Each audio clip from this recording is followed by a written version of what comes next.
Ям салата, но не отслабвам. Здравейте, аз съм Краси и сега ще ви обясня причините за този уникален феномен. Защо не можем да отслабнем, ако се храним само единствено с салата? Много хора смятат, че яденето само на салата е ефективен начин за отслабване.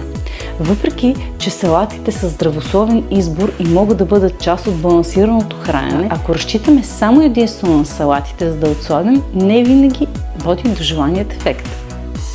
Ето какви са причини. Първо, недостатъчен прием на калории.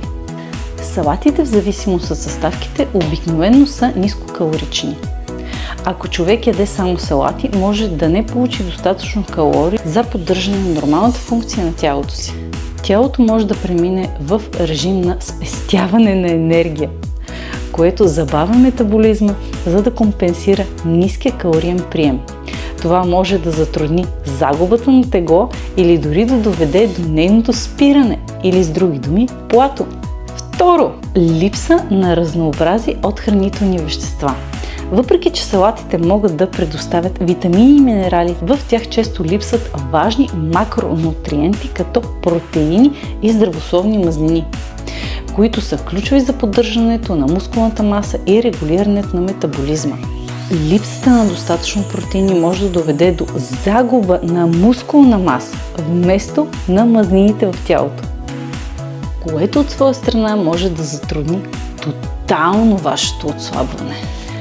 Освен това, липсата на мазнини може да доведе до недостиг на есенциални масни киселини, което да наруши производството на хормоните. 3.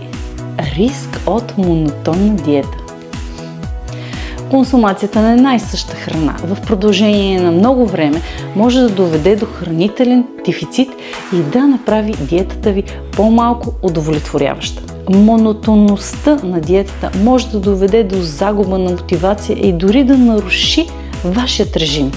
Освен това, прекомерният фокус върху яденето на салати може да намали удоволствието от храненето и да доведе до нежелани преяждания, когато човек отново се върне към разнообразната храна.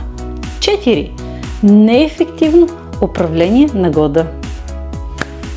Салатите, особено тези, които са нискокалорични и бедни на мазнини и протеини, могат да не осигурят достатъчно чувство за ситост. Без подходящото количество протеини и здравословни мазнини човек може да изпитва чести пристъпи на глад и желание за храна, което може да доведе до преяждане. 5. Липса на важни компоненти за метаболизма. Протеинът е необходим за изграждането и поддържането на мускулната маса, а мускулите играят важна роля в изгарянето на калории. Липсата на тези компоненти в режима може да повлияе отрицателно върху метаболизма и да затрудни вашето отслабване. Колко е просто! Ето ви един бонус от мен. 6. Рисковете от едностранното хранене.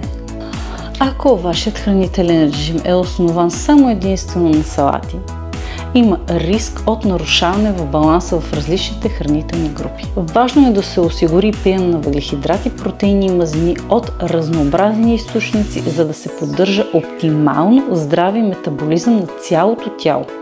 И в заключение мога да кажа, докато салатите могат да бъдат полезни и здравословни и да бъдат част от нашия хранителен режим, ако разчитаме на тях изцяло за да отслабнем, няма да стане. Затова просто се хранете здравословно и балансирано. Благодаря ви, че бяхте с мен. Аз съм Краси от Клубът на мама. Чао и до нови срещи!